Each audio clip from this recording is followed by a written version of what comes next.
Bonjour chers élèves. Alors comme promis, je vais vous proposer aujourd'hui un cours sur l'art.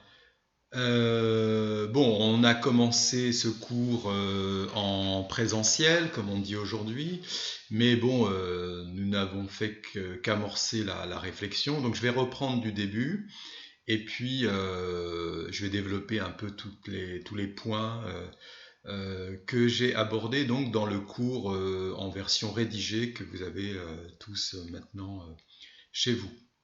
Alors, vous rappelez donc en introduction, je posais la question qu'est-ce qu'une œuvre d'art en fait, hein? Quelle est l'essence d'une œuvre d'art?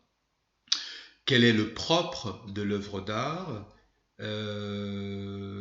Qu'est-ce qui fait qu'on puisse distinguer n'importe quelle œuvre d'art d'une toute autre production humaine? Alors pour ce faire, on était passé par une distinction aristotélicienne, hein, une distinction faite par Aristote dans son livre La Poétique.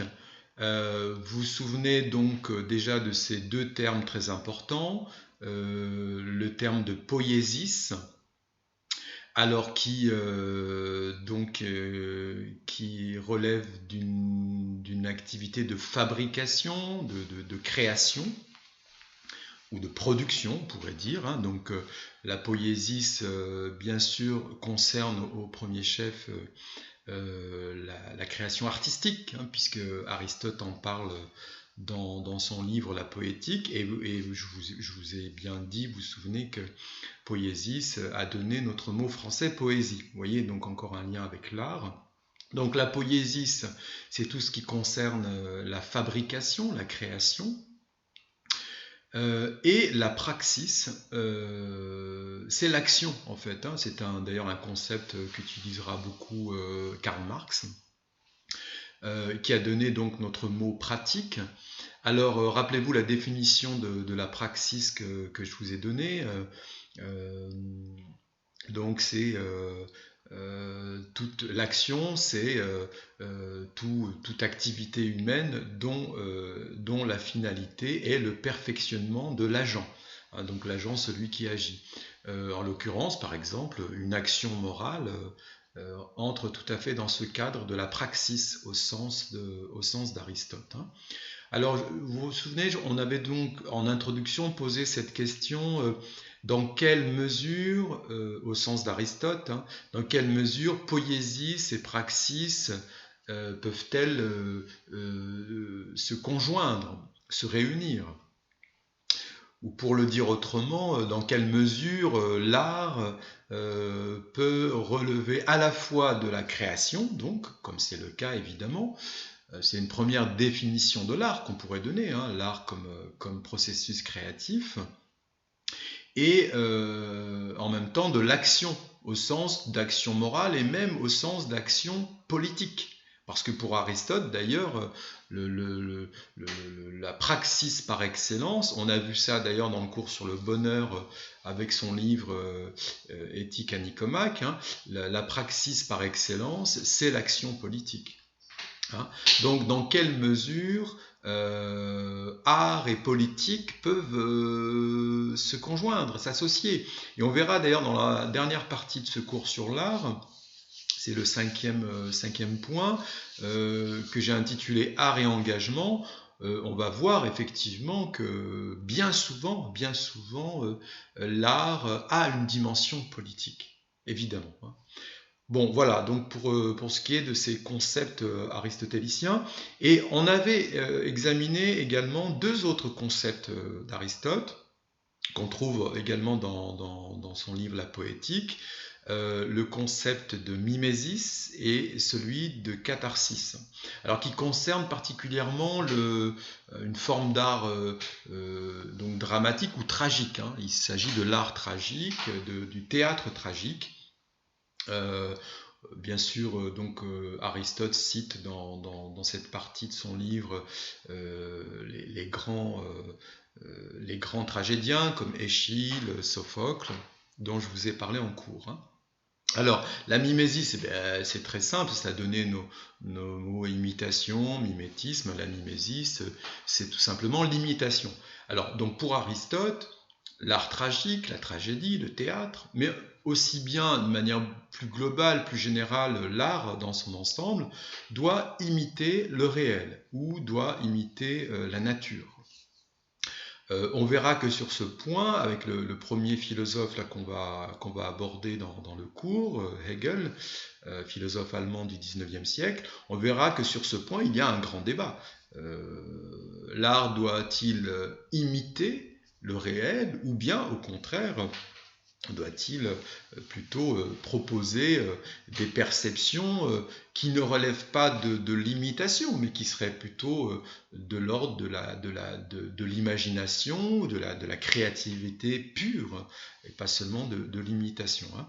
Donc ce débat est intéressant, on va le travailler tout à l'heure avec Hegel. Et puis, deuxième concept, la catharsis, rapidement, hein, vous l'avez déjà étudié, il me semble, en français, avec les auteurs classiques du XVIIe siècle, comme Racine, Corneille, donc, qui ont appliqué en fait cette théorie d'Aristote. Hein. Donc, la catharsis vise. Alors, la catharsis, qu'est-ce que ça signifie déjà? La catharsis, c'est la purification ou la purge de l'âme. Hein.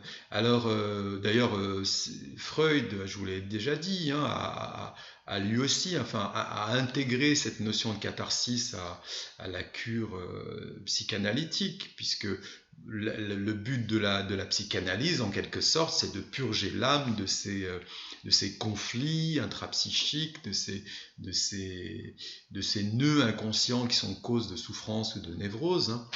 Eh bien, pour Aristote, le théâtre tragique a pour but de purifier l'âme des spectateurs et en générant chez les spectateurs deux types d'émotions fondamentales, hein, la pitié et la terreur.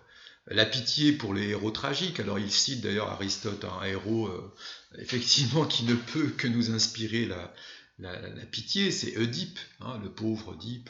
Alors, je précise toujours à mes élèves que Oedipe finit par être sauvé. Hein. On l'oublie toujours, on oublie d'apporter cette précision. Certes, ça se termine très mal, Oedipe roi, mais dans le deuxième volet, Oedipe à Colonne, Oedipe est sauvé par les dieux, en fait, hein, puisque finalement, il aura commis ses crimes sans réelle volonté de nuire. Bref. Alors, pitié pour les héros tragiques, et puis terreur par rapport aux actes terribles, aux crimes qu'ils ont pu commettre. Et cela pour précisément nous éloigner de ces comportements, faire en sorte que nous soyons dans la crainte vis-à-vis de ces comportements criminels. Et donc vous voyez que chez Aristote, clairement avec ce concept de catharsis, il y a vraiment l'idée que le théâtre a en quelque sorte une fonction thérapeutique et même on peut dire une fonction sociale et même une fonction politique. Hein, puisque politique au sens premier, au sens grec, hein, la police, P-O-L-I-S, qui a donné notre mot politique, c'est la cité. Donc, si vous voulez, le théâtre, pour Aristote, est bon pour la cité, au sens où il est là pour améliorer, finalement, bonifier les citoyens, hein, faire en sorte que leur âme soit plus morale grâce au théâtre. Hein. Donc vous voyez, il y a une fonction thérapeutique, fonction sociale du théâtre, et ça c'est très intéressant parce qu'on peut se demander dans quelle mesure ce n'est pas encore le cas par rapport au théâtre, mais pourquoi pas par rapport au cinéma également. Hein. Alors, vous voyez, on peut considérer que le cinéma est là pour nous divertir, presque au sens pascalien du terme. Hein. On a vu ça dans le cours sur le bonheur, la notion de divertissement. Mais à l'opposé exact de cette notion de divertissement, on a plutôt la notion enfin, cette idée plutôt que l'art est là pour nous, en quelque sorte, nous travailler, nous labourer, nous, nous questionner, afin que nous puissions progresser sur le plan éthique, tout simplement. Hein. Donc voilà, il y a très probablement encore aujourd'hui une fonction à la fois thérapeutique, sociale, politique de l'art. Hein. Alors justement, on verra qu'il y a cette fameuse question également qui a été abordée par Kant au XVIIIe siècle, mais également par Hannah Arendt, qu'on va étudier tout à l'heure, la question de l'utilité ou de l'inutilité de l'art. L'art a-t-il une utilité ou pas? C'est un débat qu'on verra tout à l'heure, qu'on examinera tout à l'heure. Voilà donc pour ces concepts aristotéliciens. Alors dans l'introduction, je vous parlais également de cette notion de beaux-arts. Hein. Alors en fait, il faut bien comprendre, alors je vais utiliser un autre terme d'Aristote, décidément tout part d'Aristote, hein. Vous savez le terme grec techné, qui a donné notre mot technique. Hein. Alors, il se trouve que l'artiste, tout comme l'artisan, utilisent une technique propre à leur art. Hein, et c'est vrai qu'en ce sens, le mot art n'est pas, si vous voulez, réservé à l'art tel qu'on l'entend aujourd'hui. Le médecin maîtrise un art, le potier, qui est un artisan, maîtrise un art, etc. etc. Donc, si vous voulez, Aristote avait une conception très large de cette notion d'art, ou de cette notion de techné, alors que progressivement dans le temps, et on peut dire que ça va vraiment être tranché, cette distinction dont je vais vous parler maintenant au XVIIIe siècle, avec l'apparition de la notion de beaux-arts, progressivement, il va y avoir une distinction qui va se faire. Alors, une distinction qui existait déjà au Moyen-Âge et même à la Renaissance, distinction entre ce qu'on appelait les arts mécaniques et les arts libéraux. Donc des arts mécaniques qui seraient plus des arts manuels en quelque sorte, hein, et puis des arts libéraux qui seraient plus du domaine de l'esprit, hein, comme les mathématiques, etc., etc. Donc, si vous voulez, cette notion de beaux-arts va intervenir, va apparaître plutôt vraiment à partir du XVIIIe siècle, et donc on va distinguer finalement des beaux-arts qui auraient une définition propre, alors dans lesquelles on va ranger la peinture, la poésie, la sculpture, etc., la musique. Et puis d'un autre côté, ce qu'on va plutôt appeler de l'artisanat, hein, donc des arts en quelque sorte considérés comme mineurs, hein, qui ne seraient pas véritablement de l'art, alors on pourrait dire avec un A majuscule, mais voilà. Donc, et cette distinction entre des arts mineurs, ou ce qu'on pourrait appeler l'artisanat, et puis l'art avec un grand A, les beaux-arts, qui auraient en quelque sorte une supériorité, voire une noblesse que les arts mineurs ou l'artisanat n'auraient pas, cette distinction va poser problème. Parce que si vous voulez, cette notion de beaux-arts va nous mener à une espèce de sacralisation, de sanctuarisation des beaux-arts, avec des écoles prestigieuses, avec des musées tout aussi prestigieux, etc., des conservatoires. Et donc, on va arriver à une forme d'élitisme, et cela va poser problème. Je vous propose dans un quatrième point, si je me souviens bien dans le cours, une réflexion avec Jean Dubuffet et sa conception de l'art brut, et vous verrez que là, il y a une remise en question précisément de cette sacralisation de l'art, également au XXe siècle avec l'école du Bauhaus, qui est en quelque sorte l'école qui a fondé qui a créé ce qu'on appelle aujourd'hui le design, eh bien, il y a cette idée avec ces artistes de cette école allemande du Bauhaus, qui a été fondée dans les années 20, hein, eh bien, il y a cette idée que l'art doit être désacralisé, popularisé, démocratisé, et qu'on peut faire entrer de l'art dans les chaumières, j'ai envie de dire, grâce à des objets tout à fait utilitaires, des objets comme des fauteuils ou des tables qui sont à la fois artistiques et utiles. Donc là, il y a une forme de désacralisation de l'art du côté également de cette école du Bauhaus. Alors vous voyez, il y a ces débats aussi, ce débat qui est très intéressant finalement, et on en revient finalement à se poser cette question. A-t-on raison de sacraliser l'art, de dire ça c'est de l'art, ça c'est pas de l'art, ou bien ne faut-il pas avoir une vision bien plus large de ce qu'est l'art? Et on va voir que certains artistes ont eu cette idée-là, comme je viens de vous le dire, du Buffet ou les théoriciens, les artistes du Bauhaus. Bien. Alors, bon, je vous donne quelques exemples problématiques dans l'introduction. Ah bon, il y a un exemple terrible, c'est un espèce de savant fou qui a proposé dans les années 2000 une exposition de cadavres chinois plastinés. Ah, il faut savoir que ces cadavres étaient des cadavres de prisonniers chinois condamnés à mort que ce savant fou a réussi à récupérer, à acheter sans doute, hein, et puis il les a plastinés. Alors qu'est-ce que c'est que la plastination? C'est un procédé chimique qui vise à en quelque sorte conserver les tissus du corps pour qu'ils ne se décomposent pas. Voilà. Et cet homme a eu cette idée folle d'exposer des cadavres, de vrais cadavres plastinés. Alors c'est une exposition qui s'appelait Body World.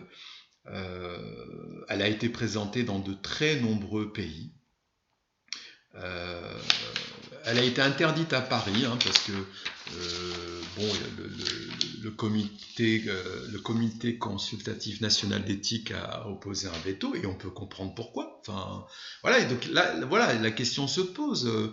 Exposer des cadavres sous prétexte que ce serait de l'art, ça pose quand même un problème éthique, d'autant plus que ces cadavres sont des cadavres enfin, je dirais de toute façon n'importe quel cadavre humain, mais en plus des cadavres de condamnés à mort, sans doute achetés, soudoyés, etc. Enfin, il y a quand même un gros problème d'éthique derrière cette pseudo exposition artistique. Voilà. Alors ce savant fou nous dit que c'est à la fois une œuvre de science, une œuvre d'art. Bon, moi personnellement, je considère que c'est plutôt une fumisterie, mais ça vaut le coup quand même d'y réfléchir. Ensuite, le deuxième exemple, c'est le fameux cas Brancusi.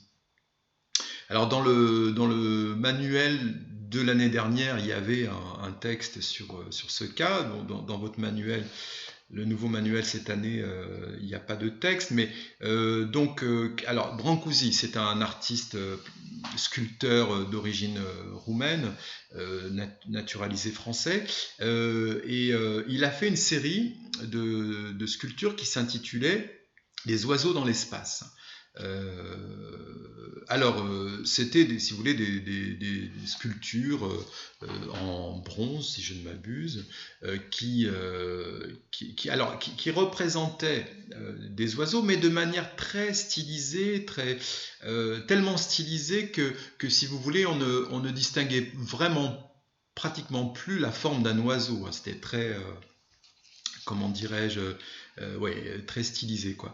Et donc c'est une affaire célèbre, dans les années 20, ces oiseaux devaient être exposés dans une galerie à New York, Et ce qui s'est passé, c'est que la douane, les douaniers new-yorkais, quand ces œuvres sont arrivées par bateau au port de New York, eh bien les douaniers ont bloqué ces sculptures et ont demandé à l'artiste de payer des droits de douane pour faire passer, pour que ces œuvres puissent se rendre, être exposées dans cette galerie new-yorkaise, alors que normalement, si vous voulez, en tant qu'œuvre d'art, ces œuvres n'auraient pas dû être soumises à des droits de douane. Mais les douaniers ont estimé que c'est ça qui est intéressant, comme ces œuvres n'étaient pas figuratives, qu'elles ne représentaient pas exactement des oiseaux, eh bien, pour eux, ce n'était pas de l'art. Ce n'était pas de l'art. Vous vous rendez compte des douaniers qui se positionnaient comme experts en art, quoi. C'est quand même incroyable cette histoire. Et donc, ça a fait grand bruit, hein. Alors les œuvres d'art, les œuvres ont été bloquées au port de New York. Et puis finalement, Brancusi a fini par avoir gain de cause. De nouveaux juges ont estimé que oui, finalement, c'était bien, il s'agissait bien d'œuvres d'art, et donc Brancusi n'a pas payé de frais de douane et a pu ensuite récupérer ses œuvres et les exposer. Alors, vous voyez, donc, cette affaire Brancusi nous montre très bien cette question de qu'est-ce que l'art, quoi, hein, qu'est-ce qui est artistique, qu'est-ce qui ne l'est pas, voilà. Et puis le troisième exemple qui est très célèbre également, d'ailleurs l'artiste dont je vais vous parler a accompagné Brancusi à New York avec ses œuvres. Il faisait partie des gens qui voulaient que Brancusi, qui soutenaient Brancusi pour qu'il les expose à New York. Eh bien, c'est Marcel Duchamp. Hein, Marcel Duchamp, avec ses fameux ready-made. Sur un mur de notre lycée, il y a des élèves des années précédentes qui ont peint cette fameuse œuvre qui s'intitule Fountain, hein, Fontaine, de Marcel Duchamp. Alors c'est quoi? C'est un urinoir inversé, signé en dessous avec un pseudo R.Mut, R.Mut, c'est le pseudo de Marcel Duchamp, qui date de 1917. Alors ça a fait scandale, ça a beaucoup fait parler, ce ready-made. C'est-à-dire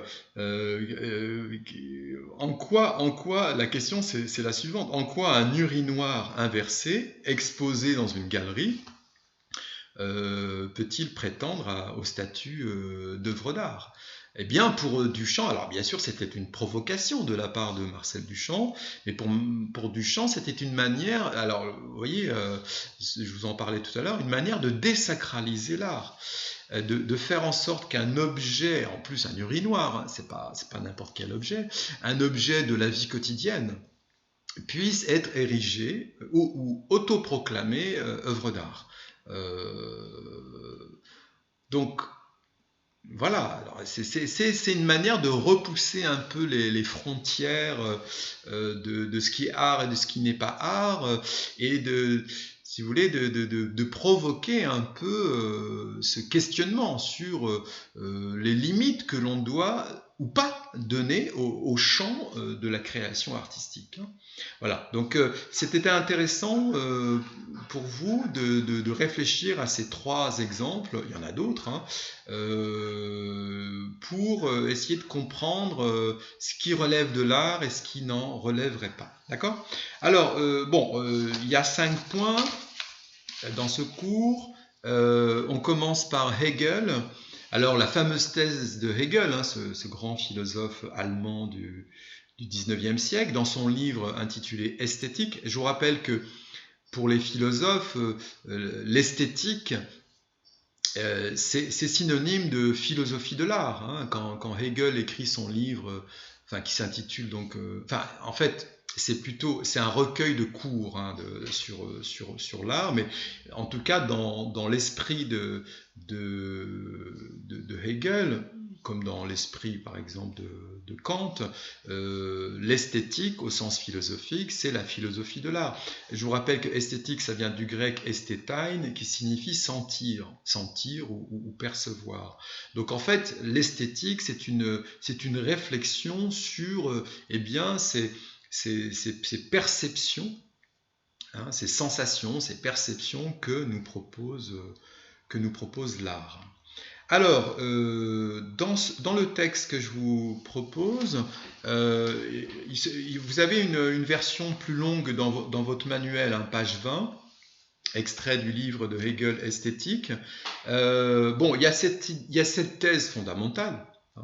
La thèse de Hegel, c'est la suivante. Elle est à l'opposé de l'esthétique d'Aristote. C'est que pour Hegel, l'art ne doit certainement pas se contenter d'imiter le réel ou la nature. Alors, il a des arguments très forts pour défendre cette thèse. Il nous dit que l'imitation pure et simple du réel ou de la nature ne serait qu'un exercice purement formel. Et il oppose à cet exercice purement formel un travail sur le fond, sur le sens, et donc un travail qui aurait une dimension plus spirituelle, alors qu'une simple imitation de la nature ou du réel n'aurait rien finalement de très spirituel. Et puis l'autre argument de Hegel dans ce texte, c'est de nous dire que l'imitation, la simple imitation du réel est quelque chose de superflu, au sens où ça n'apporte rien d'intéressant finalement, ce n'est pas très utile et intéressant de se contenter d'imiter le réel. Et puis l'autre argument, avec l'expression jeu présomptueux dans le texte, en gros, alors un jeu, c'est-à-dire que l'imitation du réel serait une espèce de jeu puéril,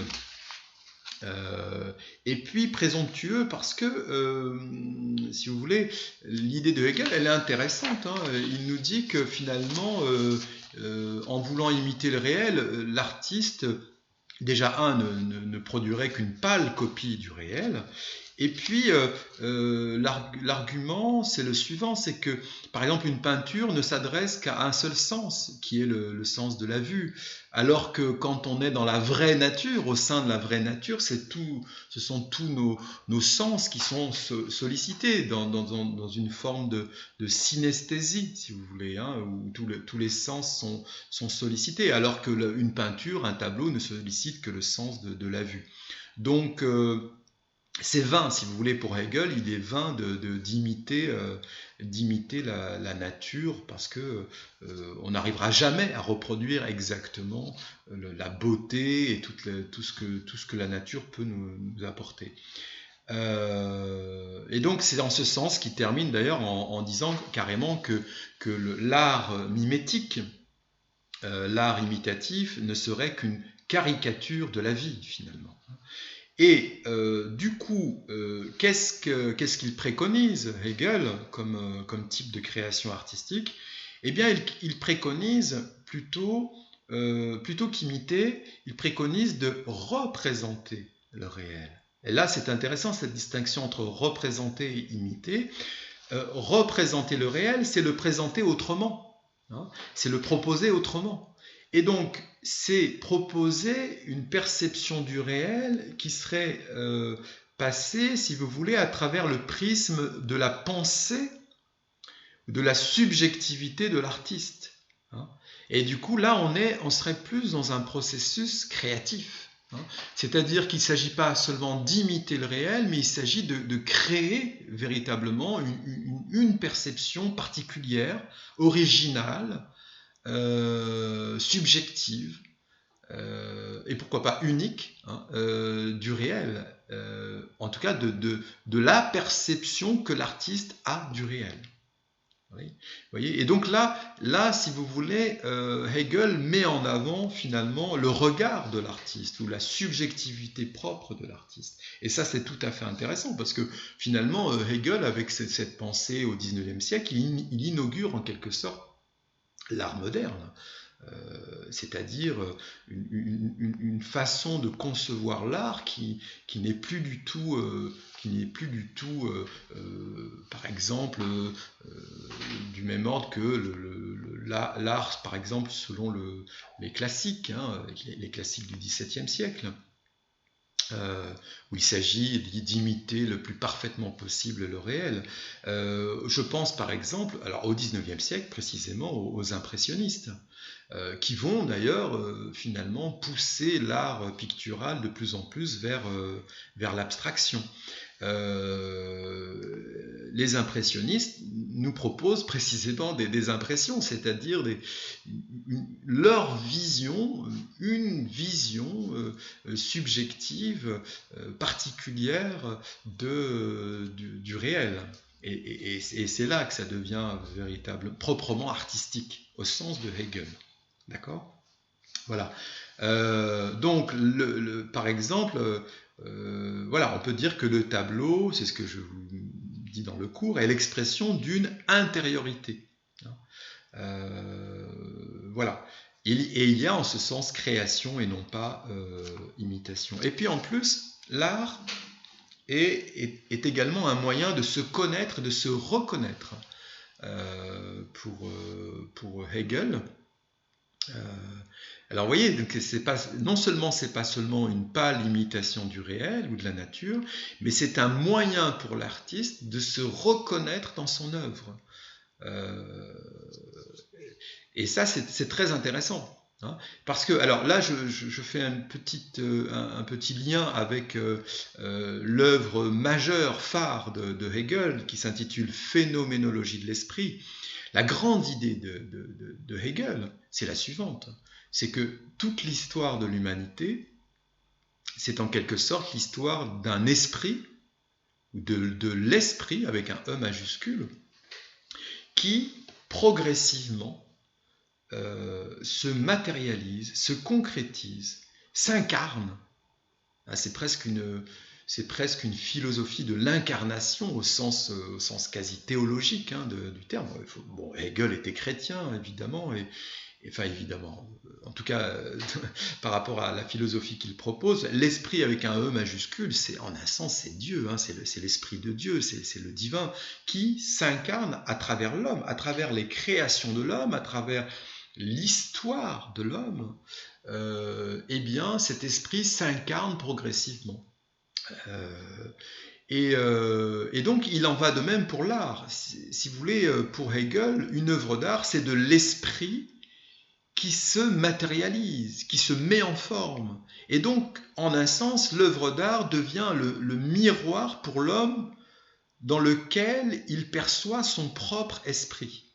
Et ça, c'est tout à fait fondamental, hein, cette idée que l'art permet, la création artistique permet à l'esprit humain de se révéler à lui-même. Et ça, c'est tout à fait important. Bien.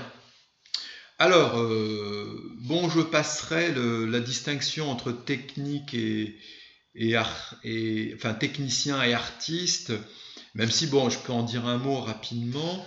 On peut être un très bon technicien et un piètre artiste. Et l'inverse est peut-être aussi possible. On peut être un très bon artiste et ne pas être un grand technicien.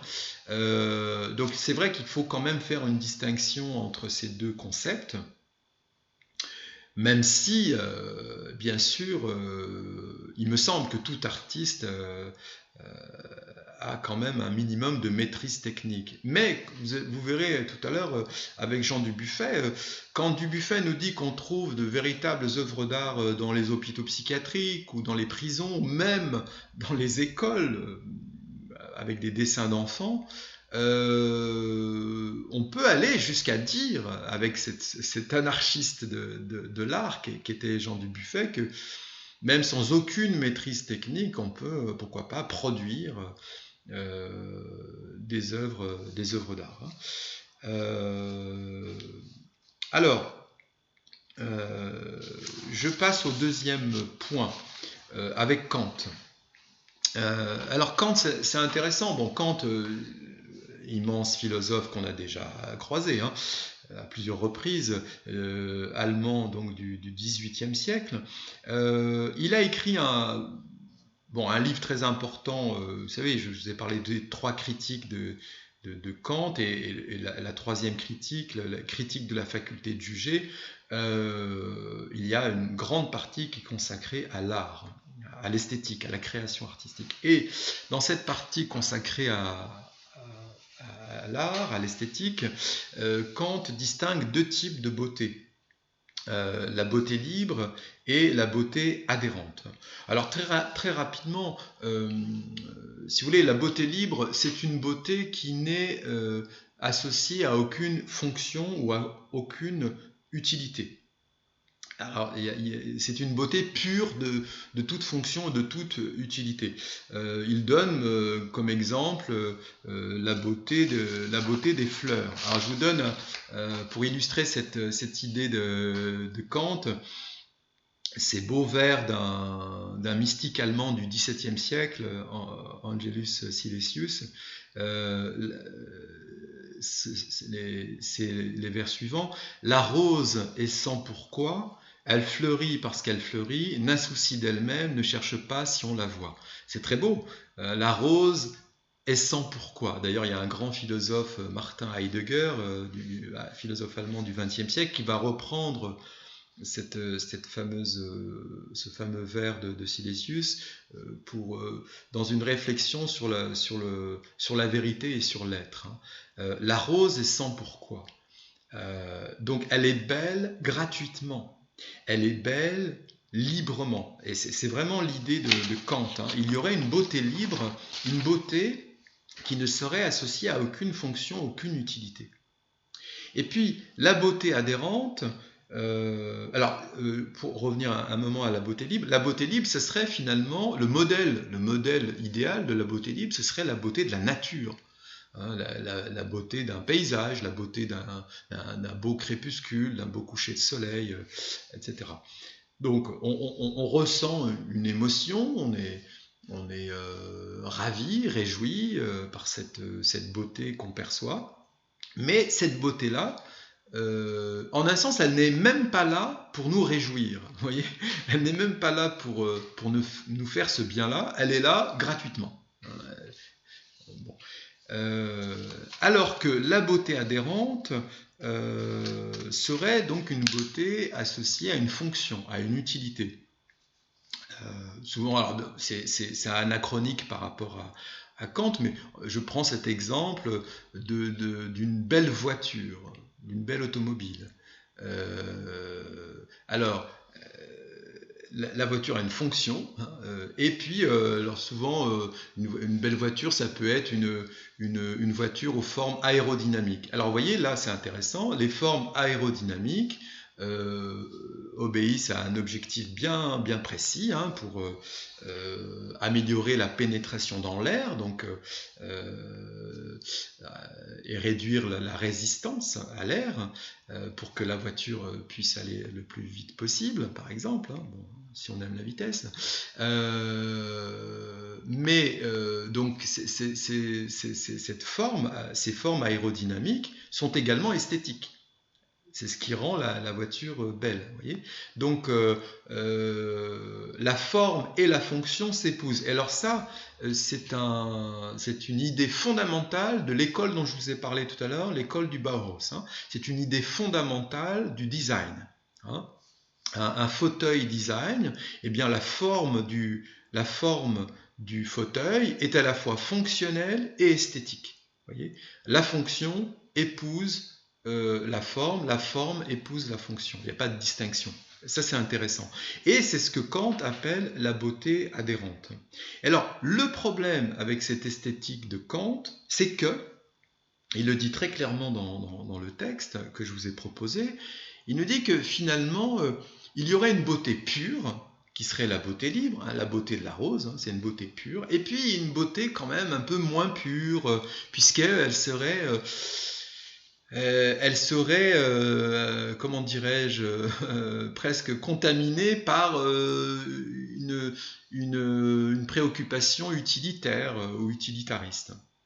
Et là, il y a un vrai problème parce que du coup, ça donne, si vous voulez, si on rapporte cette distinction entre beauté libre et beauté adhérente à l'art, alors il y aurait du coup une forme d'art qui relèverait de la beauté libre et qui serait alors du coup un art, un véritable art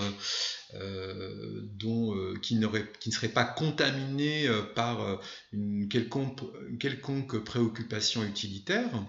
Et puis, des arts mineurs, vous voyez, on retrouve cette distinction entre l'art avec un A majuscule, beauté libre, et puis les arts mineurs qui, eux, proposeraient une forme de beauté toujours entachée, si je puis dire, de préoccupations utilitaires. Et ça pose un problème parce que, du coup, par exemple, je vous parlais à l'instant du design. Le design, est-ce de l'art ou pas? Vous voyez, on pourrait dire, bah non, c'est pas vraiment de l'art, puisque un fauteuil, on s'assoit dessus, on s'assoit pas sur une œuvre d'art. Ça serait lui faire offense, vous voyez, hein. Donc,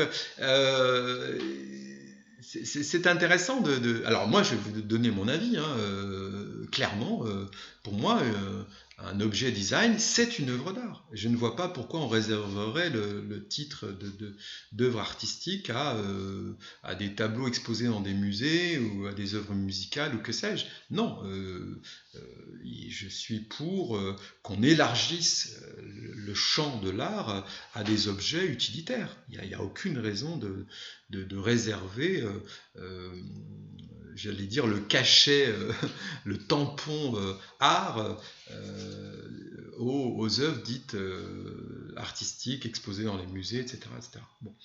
Donc voilà. Alors c'est ce qui pose un peu problème avec l'esthétique kantienne. Et puis je vous parle d'un autre problème par rapport à cette esthétique de Kant dans le cours. Alors, ce problème est résumé en une phrase dans Critique de la faculté de juger. Cette fameuse phrase très, très connue, très célèbre, hein. Le beau est ce qui plaît universellement sans concept. Alors qu'est-ce que ça signifie? Ça signifie que pour Kant, il ne peut pas y avoir de concept du beau, hein. On ne peut pas définir ce qui est beau. Il n'y a pas de définition possible du beau. Alors, du coup, ça nous pose un vrai problème. C'est-à-dire que, alors, comment savoir ce qui est beau et ce qui ne l'est pas si on ne peut en avoir aucune définition? Vous voyez où ça nous mène, hein. Ça nous mène à une forme d'aporie, comme on dit en philosophie, c'est-à-dire d'impasse conceptuelle. Kant, lui, parle d'antinomie du goût. Antinomie, ça veut dire en quelque sorte une espèce de paradoxe. Alors, c'est quoi le paradoxe? Eh bien, c'est que tout se passe comme si nous connaissions le beau, puisque nous sommes capables de le reconnaître à travers une œuvre d'art, et en même temps, quand on cherche à l'intérieur de soi, eh bien, on est incapable de dire en quoi il consiste ce beau, hein, puisqu'on ne dispose pas de concept du beau. Alors c'est intéressant, mais ça pose un vrai problème, puisque cette esthétique kantienne, par exemple, on pourrait dire qu'elle remet en question la notion même par exemple, de canon esthétique. Qu'est-ce que c'est que les canons esthétiques? Les canons esthétiques, c'est certaines définitions, certaines conceptions bien précises si vous voulez, de procédés techniques qui mènent qui permettent, la création d'une œuvre belle. Alors, l'art doit-il se passer de règles? L'art doit-il se passer de ces canons esthétiques? Oui, pourquoi pas, en un sens. Et là, on revient à l'idée de Jean Dubuffet et de bien d'autres artistes qui considèrent qu'il faut dépasser cette notion de canon esthétique. Mais est-ce si vrai, hein? Est-ce si vrai que cela? N'y a-t-il pas quand même certaines règles certains principes, certains canons qui nous permettent à la fois de créer de la beauté et même, je dirais, peut-être surtout de la reconnaître, de reconnaître ce qui est beau et ce qui ne l'est pas. Et puis même, on peut ajouter à cela que ces canons esthétiques varient selon je dirais les aires géographiques et selon les époques, selon les cultures. Bon, je vous donnais un exemple dans le cours. Par exemple, je vous disais que les tableaux du Titien ou de Rubens nous présentent des femmes bien en chair, bien rondes, et comme archétype ou modèle de la beauté féminine, alors qu'aujourd'hui, le canon, je dirais, le plus répandu de la beauté féminine serait plutôt des femmes minces, grandes, etc., etc. Donc, vous voyez, alors, et ça pose une vraie question de savoir finalement, mais finalement, qui impose ces canons esthétiques? Aujourd'hui, on pourrait dire que ce sont les magazines de mode, sans doute, la télévision, le cinéma, les journaux, etc., etc. Mais dans quelle mesure les artistes eux-mêmes n'ont-ils pas un rôle fondamental dans cette diffusion des canons esthétiques, hein. Bien. Donc, vous voyez, ça pose vraiment la question de savoir, mais finalement, qu'est-ce que la beauté? Ça, vous savez que c'est une question... moi, je pense que c'est une question redoutable, une question qui est posée depuis longtemps. Platon s'est intéressé à cette question de la beauté.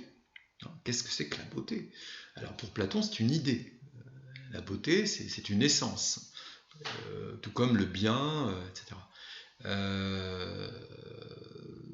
En un sens, chez Kant, c'est également une idée. C'est pas un concept, mais c'est quand même une idée, en quelque sorte, hein.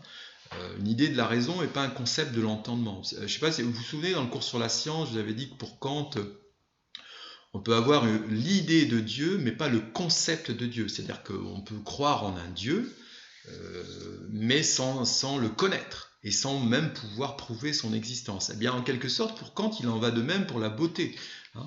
On reconnaît la beauté à la fois dans la nature ou à travers une œuvre d'art, parce qu'on dispose en nous de l'idée du beau, au sens platonicien, mais cette idée ne nous donne pas pour autant de connaissance du beau, hein. On n'a pas de définition, de concept du beau. Bon, moi je vous avoue que je suis très partagé par rapport à cette question.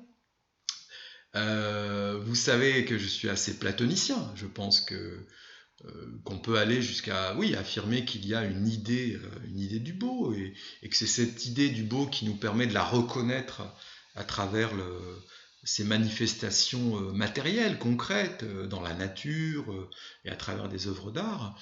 Et en même temps, l'idée selon laquelle la beauté serait relative à... Enfin, la conception de la beauté serait relative aux cultures, aux époques. Elle tient la route aussi, cette idée, hein. Donc, peut-être que la vérité est entre les deux. Voilà, je vous invite à y réfléchir. Bien. J'en ai fini avec Kant. Le troisième point, c'est Hannah Arendt. Alors, ce texte d'Hannah Arendt, il est intéressant parce que la thèse, c'est une thèse paradoxale, hein. Donc, c'est Hannah Arendt, un grande philosophe d'origine allemande, naturalisée américaine, du XXe siècle. Je vous propose un texte extrait de La crise de la culture. Ce texte est intéressant parce qu'il nous propose une thèse paradoxale qui est la suivante, c'est que l'art serait à la fois inutile et essentiel. Vous voyez ? Donc généralement on a plutôt tendance à associer l'utilité enfin on considère généralement que ce qui est utile est aussi essentiel. ou que ce qui est essentiel est également utile. Et là, non. Pour Arendt, l'art est à la fois inutile et essentiel. Alors, qu'est-ce que ça veut dire? Eh bien, ça veut dire tout simplement que, si vous voulez, pour Hannah Arendt, alors il faut passer par certaines distinctions qu'elle fait. Par exemple, alors on trouve ça aussi dans Conditions de l'homme moderne, un autre ouvrage très important d'Hannah Arendt, la distinction qu'elle faisait entre le travail, l'œuvre et l'action, les trois grands types d'activités. D'ailleurs, elle s'inspire d'Aristote dans cette distinction, mais concentrons-nous sur la distinction entre le travail et l'œuvre. Si vous voulez, le travail pour Hannah Arendt a deux fonctions. Le travail produit des objets de consommation. Alors, les objets de consommation sont très éphémères. Aussitôt produits, ils sont consommés. On pense aux produits, par exemple, à la nourriture, tout simplement. Et puis, certains objets qu'on consomme et qu'on jette assez rapidement. Et puis, les objets d'usage. Le travail permet de produire des objets d'usage, comme un ordinateur, une télé, que sais-je, une voiture. Mais ces objets également ont une durée de vie relativement limitée, alors que l'œuvre produit précisément des œuvres bien plus pérennes, qui durent bien plus longtemps, et pourquoi pas qui pourraient être considérées comme immortelles. Et précisément, les œuvres d'art entrent dans cette catégorie de l'œuvre. Et c'est ce qui fait déjà la grande différence entre les objets de consommation et les objets d'usage d'un côté et les œuvres d'art de l'autre. Et puis, donc, c'est en ce sens, si vous voulez, qu'Arendt nous dit que les œuvres d'art ne sont pas utiles, au même titre qu'un objet de consommation, un objet d'usage aurait une utilité. Les œuvres d'art n'ont pas d'utilité en ce sens-là. Mais les œuvres d'art sont essentielles. Pourquoi?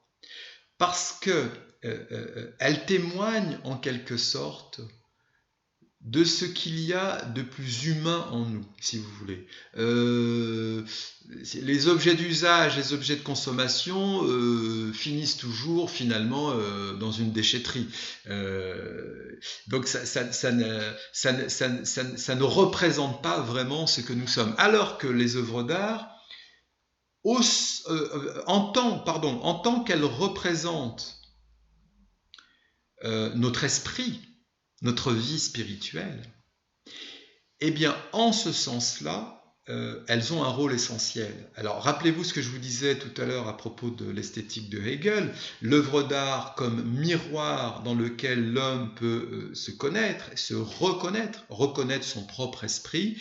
Eh bien, si vous voulez, on retrouve un peu la même idée chez Hannah Arendt, que l'œuvre d'art aurait cette fonction essentielle de véhiculer à travers les siècles et de manière quasi immortelle la vie spirituelle de l'homme. Et c'est en ce sens-là que l'œuvre d'art serait à la fois inutile mais essentielle. Voilà. Donc, moi je trouve que c'est très intéressant de réfléchir à cette question-là. Il y a aussi cette idée, si vous voulez, très intéressante où Arendt nous dit, par exemple, que bien souvent on considère que le travail de l'artiste n'est pas un vrai travail, ne serait pas un vrai travail, serait plus un passe-temps, alors que le vrai travail, lui, produit des objets de consommation, des objets d'usage, aurait une véritable utilité, fonction au sein de la société. Et il y aurait du coup dans notre société de consommation une dévalorisation de la création artistique par rapport au vrai travail qui lui serait vraiment utile aux hommes. Et Arendt remet en question cette distinction.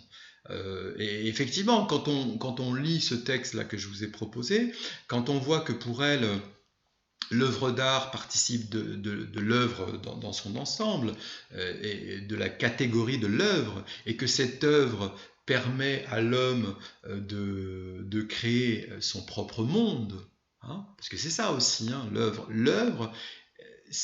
L'œuvre propose, enfin crée des œuvres qui constituent le monde humain et qui nous survit à nous en tant qu'individus. Hein, je pense aussi aux œuvres architecturales, aux monuments. C'est ça l'œuvre. Hein, c'est pas que les œuvres d'art, c'est aussi les monuments, les bâtiments, tout ce qui fait que notre monde est véritablement humain, hein, et qui dure à travers les siècles. Et donc, ouais, vous voyez, ce qui est intéressant, c'est que Arendt nous dit que non seulement il ne faut pas dévaloriser l'œuvre, mais au contraire, il faut considérer en un sens que l'œuvre est plus essentielle, plus importante que le travail purement économique qui vise à produire des biens de consommation et des objets d'usage. D'accord ? Et à plus forte raison, la troisième activité, qui est l'action, la praxis, la fameuse praxis d'Aristote dont je vous parlais au début de ce cours, la praxis, il faut également la mettre en avant, puisque c'est la politique, c'est l'action morale, et cette praxis a encore plus d'importance, en quelque sorte, que le travail. Hein. Bien, donc voilà pour ce qu'on pouvait dire avec Hannah Arendt sur la différence entre travail et œuvre. Maintenant, le quatrième point, Jean Dubuffet, donc je vous en ai déjà un peu parlé. Alors, je vous invite à lire la définition que Dubuffet nous donne de l'art brut. Je vais vous la relire rapidement. Nous entendons par là des ouvrages exécutés par des personnes indemnes de culture artistique, dans lesquels donc le mimétisme, contrairement à ce qui se passe chez les intellectuels, est peu ou pas de part, de sorte que leurs auteurs y tirent tout, sujet, choix des matériaux, mise en œuvre, moyens de transposition, rythme, façon d'écriture, etc., de leur propre fond, et non pas des poncifs de l'art classique ou de l'art à la mode. Je ne vais pas lire en entier la définition de l'art brut, mais voyez, si vous voulez, on est vraiment dans ce dont on parlait tout à l'heure, ce dont je vous parlais tout à l'heure, c'est-à-dire que, voyez, il y a cette idée chez Dubuffet qu'en réalité, la création artistique, la véritable création artistique, elle est spontanée. Elle n'est pas mimétique au sens, attention, hein, le mimétisme dont parle Dubuffet, c'est pas celui dont parle Aristote et Hegel. Le mimétisme dont parle Dubuffet, ce serait des artistes, enfin des gens qui se prétendent artistes, mais qui ne seraient que dans l'imitation d'artistes précédents, et qui ne feraient que copier bêtement les procédés techniques d'autres artistes qui les ont précédés. C'est ça le mimétisme que Dubuffet critique, et il dit non, la véritable création artistique n'est pas mimétique en ce sens-là, puisque chaque artiste authentique va tirer de son propre fond ses créations.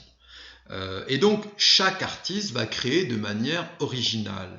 Chaque œuvre sera originale, n'obéira pas à des canons esthétiques établis culturellement, socialement, etc., etc. Donc si vous voulez, alors c'est pour ça que Dubuffet se qualifiait lui-même d'anarchiste de l'art. C'est intéressant, hein, au sens où finalement pour lui chaque être humain, sans être passé par des écoles d'art, des conservatoires, des écoles de beaux-arts. Dubuffet détestait ces institutions parce qu'il considérait que ces institutions, les conservatoires, les écoles des beaux-arts, étaient là pour formater les esprits, pour leur imposer des canons esthétiques préétablis afin qu'ils créent toujours de la même manière et qu'ils aillent dans un sens bien précis plutôt que dans d'autres sens possibles. Et donc pour Dubuffet, il fallait certainement pas se laisser formater son esprit par ces écoles-là et être libre dans sa création pour recréer des choses totalement spontanées et personnelles. Et c'est ce qu'il appelait l'art brut. Et c'est pour cette raison que Dubuffet va jusqu'à dire qu'on trouve de très belles œuvres d'art, par exemple dans des prisons, dans des hôpitaux psychiatriques, même avec des dessins d'enfants, parce que ces gens-là, ces personnes emprisonnées, ces personnes enfermées dans des hôpitaux psychiatriques peuvent créer de manière spontanée des œuvres tout à fait originales et tout à fait intéressantes, sans avoir jamais été formés dans des écoles officielles et très élitistes en plus. Hein. Voilà. Donc pourquoi pas. Et alors, ça a donné, si vous voulez, ça a fait des petits, hein, cette école de Jean Dubuffet, l'art brut. Par exemple, tout ce qui concerne l'art éphémère, hein, c'est finalement l'apologie de l'art éphémère. Vous savez que Dubuffet va jusqu'à dire que faire un dessin sur le sable d'une plage qui va être aussitôt effacé par une vague, ce dessin, même s'il n'a duré que quelques secondes, c'était quand même de l'art. Voyez. Donc l'art peut être aussi très éphémère. Voyez. Et ça va donner naissance, par exemple, à ce qu'on appelle encore aujourd'hui le land art. Hein. Vous savez, ces artistes qui vont créer des œuvres au cœur de la nature avec ce dont ils disposent in situ, c'est-à-dire des branches, des cailloux, que sais-je, et ils vont créer une œuvre avec des éléments naturels et qui va s'auto-détruire naturellement. Et cette œuvre aura duré, je ne sais pas, 1 mois, 3 mois, 6 mois, peu importe, peut-être qu'une semaine, mais elle aura été belle le temps qu'elle aura existé. Voyez, donc il y a cette idée aussi du détachement. Hein. On ne s'attache pas aux œuvres, on ne cherche pas forcément à les vendre, on crée de manière spontanée, et si l'art est éphémère, ce n'est pas un problème. Et puis, moi j'ai envie de dire, et c'est une bonne transition pour la dernière partie du cours, parce que j'aimerais vous parler un peu du street art. Finalement, l'art brut de Dubuffet, il y a une parenté avec ce qu'on appelle aujourd'hui le street art. Parce que, qu'est-ce que c'est que le street art? Ce sont des artistes souvent qui travaillent dans l'illégalité en plus, hein, qui vont peindre à la bombe ou avec des pochoirs sur des murs, mais sur lesquels ils n'ont pas le droit de peindre normalement. C'est pour ça d'ailleurs que souvent ils travaillent cagoulés quand ils se filment en train d'œuvrer. On pense à Banksy bien sûr, hein, qui est le plus connu des street artistes et qui est anonyme. Enfin, on ne sait pas de qui il s'agit. Certains ont quelques idées de qui il s'agit, mais bon, peu importe. En tout cas, il travaille de manière masquée, anonyme, et c'est intéressant ce côté comment dirais-je, ce côté, alors j'ai envie de dire populaire du street art, et c'est vrai que Dubuffet a beaucoup mis en avant l'art populaire également, hein, l'art des non-initiés, l'art du petit peuple, et le street art. Alors, je vous en parle dans la dernière partie du cours qui s'intitule Art et engagement. C'est intéressant, c'est né aux États-Unis, hein, souvent d'ailleurs au sein de la communauté noire des États-Unis, des gens issus du peuple, hein, des gens vivant dans des quartiers très, très modestes, des banlieues, eh bien, ont commencé à dessiner dans les métros, sur les murs des métros, etc., etc. Et c'est devenu véritablement un art. Souvent, alors éphémère, pourquoi? Parce que les pouvoirs publics vont effacer ces œuvres jugées illégales, anarchistes, etc. Mais voilà. Alors, ce qui est intéressant, si vous voulez, avec le street art, c'est que bien souvent, il est engagé. Et c'est pour ça que j'aimerais terminer ce cours avec la notion d'engagement. Prenez Banksy, prenez ces trompe-l'œil sur le mur érigé par les Israéliens entre Gaza et Israël, donc qui vise à mettre en question, hein, cette politique israélienne, hein, de séparation. avec un mur. Prenez aussi le pochoir de la jeune vietnamienne brûlée au napalm, donnant la main à Mickey Mouse et au personnage du McDonald's. Donc c'est aussi une critique très sévère de la guerre menée par les Américains au Vietnam, et du côté même plus généralement impérialiste des Américains sur le plan militaire. On a vu par exemple ce qui s'est passé en Irak. Bref, voilà, donc vous avez, si vous voulez, ces œuvres de Banksy qui sont des œuvres coup de poing, quoi. Hein. Alors, j'en profite pour vous donner cette citation de Picasso qui est merveilleuse. Hein. Picasso qui dit « La peinture n'est pas faite pour orner les appartements, c'est un instrument de guerre offensive et défensive contre l'ennemi. » Moi, je pense que Banksy est tout à fait dans cette optique de Picasso. Picasso qui a peint, on en a parlé en cours, hein, Guernica, cette œuvre magistrale, un immense panneau noir et blanc de 3,50 m sur 8 mètres, qu'il a peint après le bombardement d'une petite ville basque, qui s'appelle Guernica, un bastion antifranquiste, et des bombardiers allemands sont venus avec des bombes incendiaires bombarder ce village, et ça a fait énormément de victimes. Il y a eu 1800 morts, femmes, enfants. Ça a été absolument monstrueux. Et Picasso a été extrêmement... Il était en France à l'époque, hein, et il a été extrêmement choqué par ce crime de guerre atroce, et il a peint dans la rage, un peu dans la colère, mais avec beaucoup de génie, beaucoup de créativité, ce grand tableau qui est aujourd'hui extrêmement célèbre. Et voilà, c'est l'exemple même d'un tableau. On se posait la question en début de cours sur la possibilité d'une conjonction entre poiesis et praxis. Et bien là, c'est un très bel exemple de création, poiesis, au service d'une action morale, d'une action politique visant à dénoncer la barbarie nazie.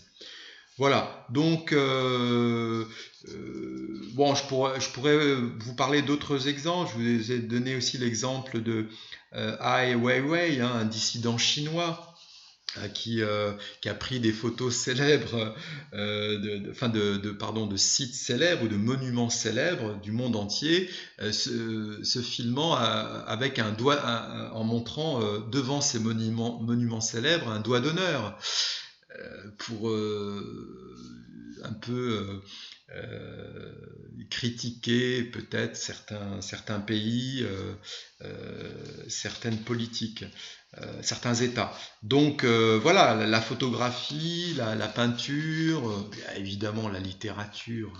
Je pense à beaucoup d'œuvres comme les œuvres d'Émile Zola par exemple, Germinal, le cinéma, combien de films, on parlait de la guerre au Vietnam, combien de films sur la guerre du Vietnam ont été créés pour dénoncer la folie meurtrière des Américains au Vietnam, comme Apocalypse Now de Coppola, comme Voyage au bout de l'enfer, comme enfin il y a un grand nombre de films comme ça qui ont dénoncé cette guerre. Voilà, donc le cinéma, la peinture, la littérature peuvent être vraiment de véritables armes de guerre, mais de guerre pacifique, et en même temps très engagées. Alors attention, je vous dis qu'il ne faut pas confondre art engagé et art de propagande. Hein. L'art de propagande est un art servile, qui n'est absolument pas libre, et qui vise à cautionner et servir une idéologie, souvent une idéologie totalitaire, comme le nazisme, comme le communisme, etc. Alors que l'art engagé, généralement, est le fruit d'artistes tout à fait libres et indépendants, comme Banksy, comme Picasso et autres. D'accord ? Voilà, donc bien faire cette distinction. Alors, je vais terminer mon cours avec une référence à un livre très intéressant d'Umberto Eco, L'œuvre ouverte, dans laquelle il nous dit C'est un grand écrivain, philosophe, romancier du XXe siècle, qui nous a quittés il n'y a pas si longtemps d'ailleurs, Umberto Eco. Et il nous dit la chose suivante dans son livre qui s'intitule L'œuvre ouverte. Toute œuvre d'art, alors même qu'elle est une forme achevée et close dans sa perfection d'organisme exactement calibré, est ouverte au moins en ce qu'elle peut être interprétée de différentes façons, sans que son irréductible singularité soit altérée. Jouir d'une œuvre d'art revient à en donner une interprétation, une exécution, à la faire revivre dans une perspective originale. Alors ça, c'est très intéressant parce qu'il nous dit que Umberto Eco que l'œuvre d'art, enfin une œuvre d'art authentique, doit être ouverte. Ouverte à quoi? Ouverte à différentes possibilités d'interprétation. Et ça, c'est très intéressant. Parce que peut-être que chaque artiste a sa propre idée du sens qu'il donne à son œuvre, à sa propre conception de son œuvre, mais finalement, une fois que l'œuvre est créée, eh bien c'est à chaque spectateur, à chaque auditeur, à chaque lecteur, finalement, d'interpréter ce qu'il perçoit, ce qu'il lit, ce qu'il entend. Et je trouve que cette liberté qu'Umberto Eco souligne par rapport à l'œuvre, eh bien, touche j'ai envie de dire, à la quintessence de l'art, et j'aimerais terminer mon cours sur cette idée fondamentale, c'est-à-dire que finalement, sans doute que la création artistique, l'art en général, eh bien, est l'un des meilleurs moyens pour expérimenter notre liberté. Et vous voyez que finalement ce cours sur l'art a un lien direct avec une autre notion fondamentale que nous travaillons aussi en terminale, dans le programme de terminale, en philo, c'est la notion de liberté. Voilà, j'espère que vous avez pris du plaisir à écouter ce cours. Je vous donne rendez-vous à une prochaine vidéo. Je ne sais pas encore sur quel thème je vais la faire, mais j'y réfléchis. Voilà, merci de m'avoir écouté et à très bientôt, chers élèves.